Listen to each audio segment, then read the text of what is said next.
여러분 안녕하십니까? 뉴스 자켓쇼 임병정입니다.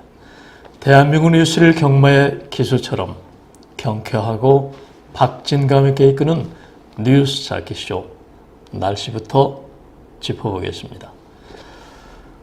입추를 하루 앞둔 8월 둘째 주입니다. 잘도 견디고 견뎌온 여름날이죠.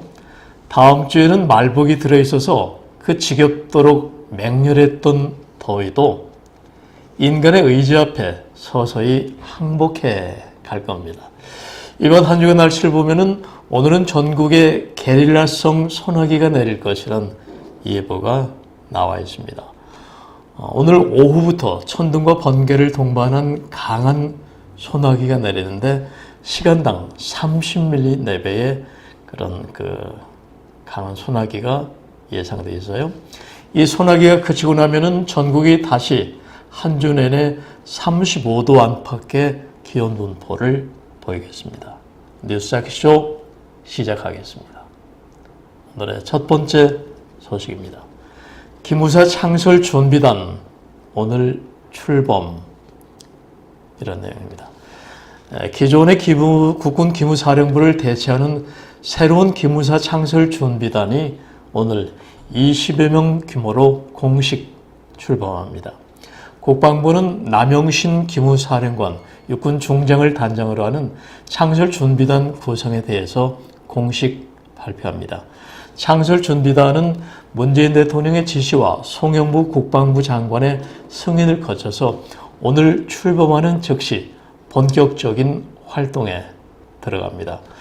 이 국방부 내 임시 형태인 특별기획팀, 타스크포스로 꾸려지게 될 창설준비단은 현 기무요원 일부를 포함해서 20여 명 규모로 시작합니다. 그러니까 필요시 추가 인원이 투입되는 그런 시스템인데요. 창설준비단이 본격 출범하게 되면은 사령부 설치 근거 규정인 대통령령을 제정하는 문제부터 시작해서 새 사령부의 명칭, 조직, 규모 등에 대해서 논의하게 됩니다. 새 사령부가 창설되면은 현재 4,200여 명 수준의 기무요원들 역시 절차상 6회 공군으로 전원 원대 복귀하게 됩니다. 이후 기무사 개혁안에 담긴 내용처럼 병력 30% 수준이 감축되면은 3,000명 선에서 각 계급별로 필요한 인원이 새 사령부로 다시 옮겨갈 것으로 관측이 됩니다. 문 대통령은 지난 3일 기무사령관에게 신속하게 비군인 감찰실장을 임명해서 조직 내부의 불법과 비리를 철저히 조사하고 또 합치당한 조치를 취하라고 지시한 바 있습니다.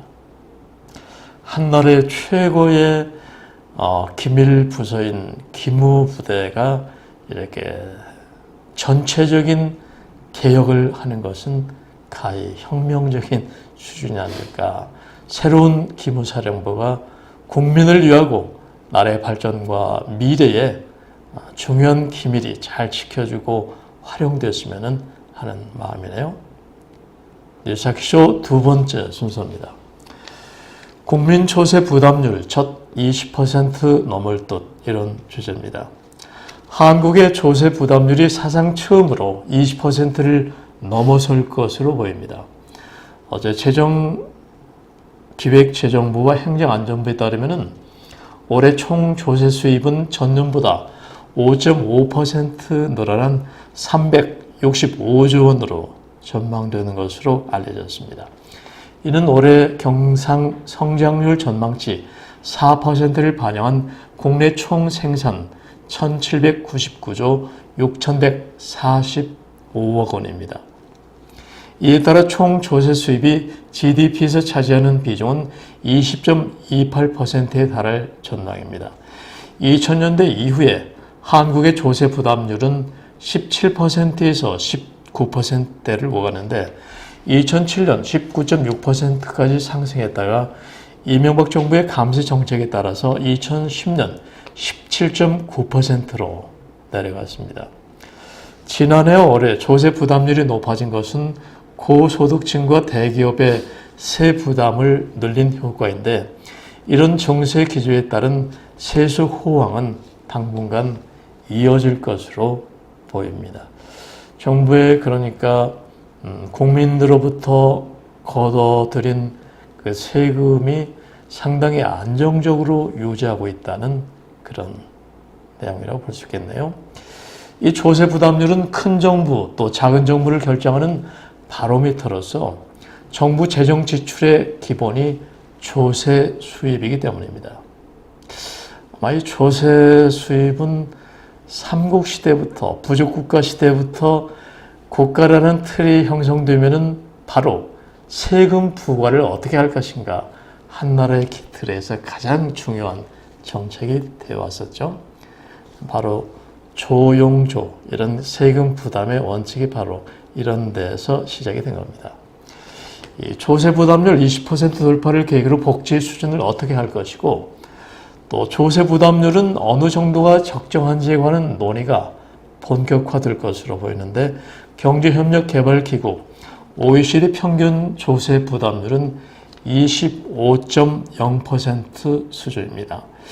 안창남 가운데 세무학과 교수는 한국 경제의 수용성이나 능력 등을 고려하면 조세 부담률이 낮은 편이라면서 22% 정도는 충분히 감당할 수 있다고 말했습니다. 하지만 이에 대한 반론도 만만치 않습니다.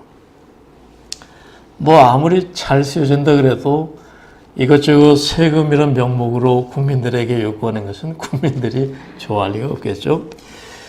세금이 투자 또 소비와 직결된 만큼 신중할 필요가 있다는 그런 지적도 나오고 있습니다. 이 사회복지 부담금의 상승까지 함께 고려해야 한다는 그런 주장도 나오고 있고요. 또 각종 공적 보험의 보험료까지 더한 국민 부담률은 25.2%로 조세 부담률보다 6.7%포인트 높은 수치라는 것입니다. 뉴스자키쇼 세 번째 순서입니다. 고용부 최저임금 8,350원 확정. 근 1년 이상 말도 많고 탈도 많고 여러 가지 이해관계 얽혔던 내년도 최저임금이 확정이 됐다는 얘기입니다. 고용노동부가 내년도 최저임금을 올해보다 10.9% 오른 시급 8,350원으로 확정 거시했습니다. 이에 대해서 한국경총과 중소, 중견기업, 소상공인 경제단체들은 지금의 경제 상황을 고려하지 않은 결정, 고려하지 못한 결정이라며 즉각 반발하고 나섰습니다. 김영주 고용부 장관은 이날 경총 중소기업 중앙회 소상공인 연합회에서 제출한 이 제기를 면밀히 검토한 결과 심의 의결 과정에서 절차상의 하자가 없었다는 입장을 내놨습니다. 고용부는 이에 따라 경영계에 이 제기 이유를 인정하기 어렵다는 내용의 공문을 보냈고 이날 관보에 내년 적용 최저임금 시급 8,350원, 월급 174만 5,150원 고시를 게재했습니다. 이 앞서 경영계에서는 내년도 최저임금 대폭 인상에 따라 중소기업과 소상공인의 인건비 부담이 커져 고용 부진을 심화시킬 것이라면서 최저임금 재심의를 요청한 바 있습니다. 경영계의 재심 요청 주요 내용은 이렇습니다.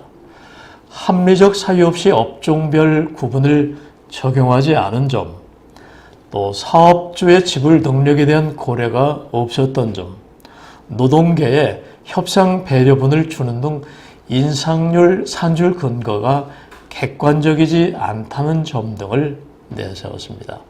고용부 이성기 차관은 최저임금을 업종별로 차등 적용하는 것은 노사 이견 등으로 어렵겠지만 일자리 안정자금을 업종별로 차등 지원해서 그와 비슷한 효과를 내겠다고 덧붙였습니다.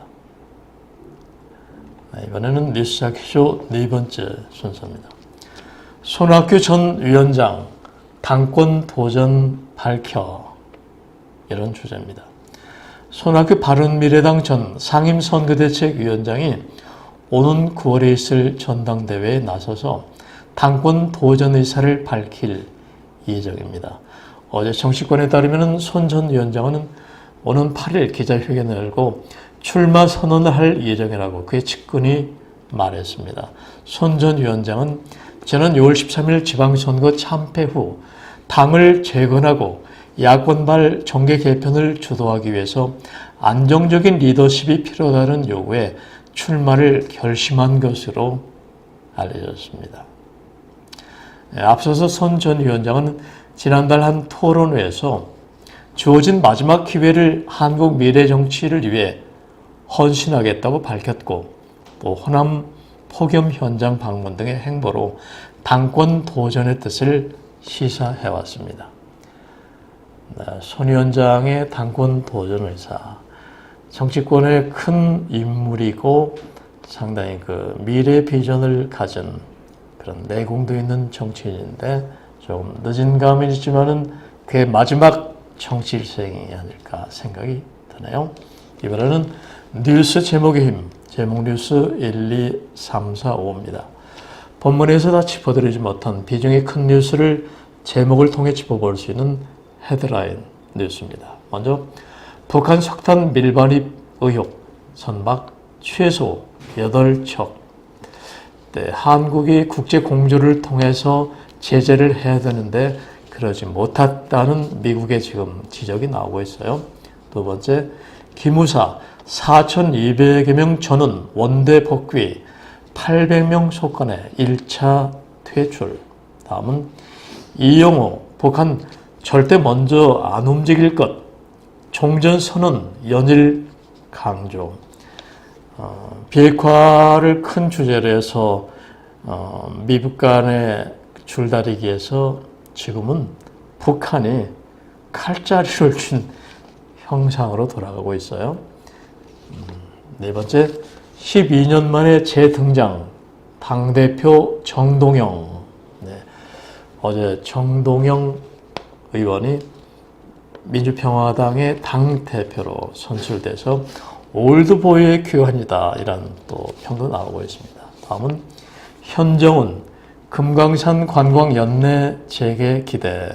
현대그룹 현정훈 회장이 북한을 다녀와서 금강산 관광이 연내 재개됐으면 좋겠다는 그런 의사를 밝혔습니다. 이어서 최저임금 차등화 묵살, 자영업자 절규 외면.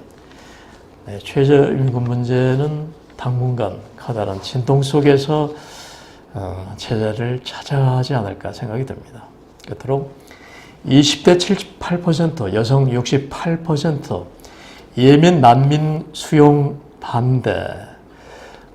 내 생각이 좌익 쪽에 있을수록 예멘 난민 찬성이고 우익 쪽으로 가 있을수록 예멘 난민을 반대하는 걸로 이런 그 현상이 지금 나오고 있습니다. 다음은 쉬어가는 페이지 시의 언덕길 코너입니다. 오늘은 박인환 시인의 세월이 가면이라는 시 소개해드리겠습니다. 이 시는 노래로도 나와 있어서 너무나 유명하죠. 지금 그 사람 이름은 잊었지만 그 눈동자 입술은 내 가슴에 있네. 바람이 불고 비가 올 때도 나는 저 유리창밖 가로등 그늘의 밤을 잊지 못하지. 사랑은 가고 옛날은 남는 것. 여름날의 호숫가, 가을의 공원. 그 벤치 위에 나뭇잎은 떨어지고 나뭇잎은 흙이 되고 나뭇잎에 덮여서 우리들 사랑이 사라진다 해도 지금 그 사람 이름은 잊었지만 그 눈동자 입술은 내 가슴에 있네. 내 서늘한 가슴에 있네. 박인환의 세월이 가면이라는 시였는데요. 이 시 노래가 나오게 된 그런 얘기도 참 재미가 있습니다. 극작가 이진섭 씨와 시인 박윤환 씨 몇 명이 다방에서 모였는데 이 시가 나오는 배경이 아마 가을 무렵인 것 같아요. 박윤환 시인이 담배 포갑지에 뭔가를 끄적거리고 있는 것을 극작가 이진섭 씨가 도와가서 그날 당일에 시가 쓰여지고 수십 년 세월이 흘렀는데도 우리들에게 사랑받는 시로, 노래로, 또 박인희가 이 노래를 불러서 더욱 유명해졌죠. 우리 기억에 남는 아름답고 좋은 시였습니다. 시 언덕길 박윤환 시인의 세월이 가면 소개해드렸습니다. 다음은 생활뉴스, 문화뉴스 두 가지입니다. 먼저 SBI 저축은행 예금 금리 최고금리 연 2.6%.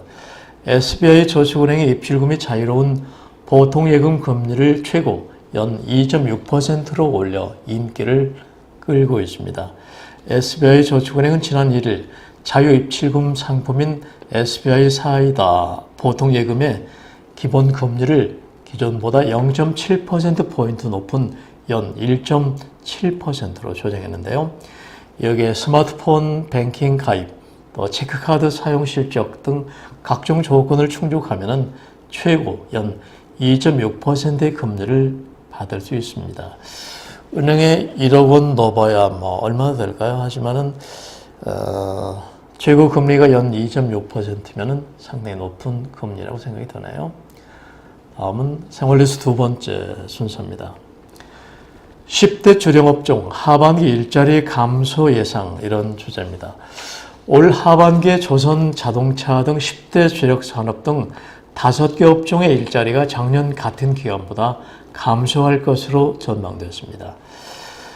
작년보다 고용 부문에서 호조를 보일 것으로 예상된 업종은 반도체 등 3개에 그쳤습니다.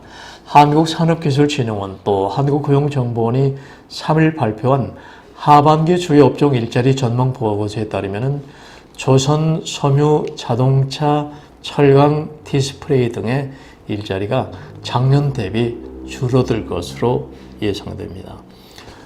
조선은 무려 10.3%, 섬유가 3.9%, 자동차가 마이너스 2.4% 이렇게 줄어들 걸로 예상이 되네요. 이 상반기 3만 천여 명의 고용의 감소던데 이어서 하반기에도 12,000명이 일자리를 잃을 것으로 전망이 됩니다. 이것은 신규 해양 플랜트 수주가 쉽지 않은 게 가장 큰 원인으로 꼽히고 있는데요. 섬유업종에서는 국내 면방직 공장 가동 중단, 또 해외 생산 확대로 7천여 명, 자동차 업종에서는 한국 GM 구조 조정과 수입자 판매 확대 등 영향으로 9천여 명이 현 직장을 떠날 것으로 예측되고 있습니다. 반면에 반도체, 금융, 보험, 기계 등 3개 업종에서는 일자리가 늘어날 전망입니다. 반도체는 6.4%, 금융보험은 4.4%, 기계는 1.4% 등 성장이 예고되어 있고 이에 따라서 일자리도 늘어날 전망입니다. 산업기술진흥원은 전통 수요처에는 스마트폰과 또 컴퓨터뿐만 아니라 사물 인터넷 등 신산업 수요로 반도체 호황이 지속될 것이라고 분석했습니다. 뉴스자키쇼 이제 마무리 순서입니다. 요즘 하도 덥다 보니까 TV에서 눈이 펑펑 내리는 산간말이나 눈썰매 영상을 보여주기도 하던데 봤습니까? 지난주 어느 종편에서는 크리스마스를 배경으로 한 나홀로 집에라는 드라마를 방영하기도 했습니다. 계절을 드라마를 통해서 착각하도록 하는 착시 효과인데 잘 먹혀들고 있습니다. 누가 뭐래도 계절은 지금 가을로, 소슬바람 부는 가을로 가고 있습니다. 느긋한 마음 갖는 하루 되십시오. 뉴스프리존 뉴스자키쇼, 지금까지 편집국장 임병용이었습니다. 감사합니다.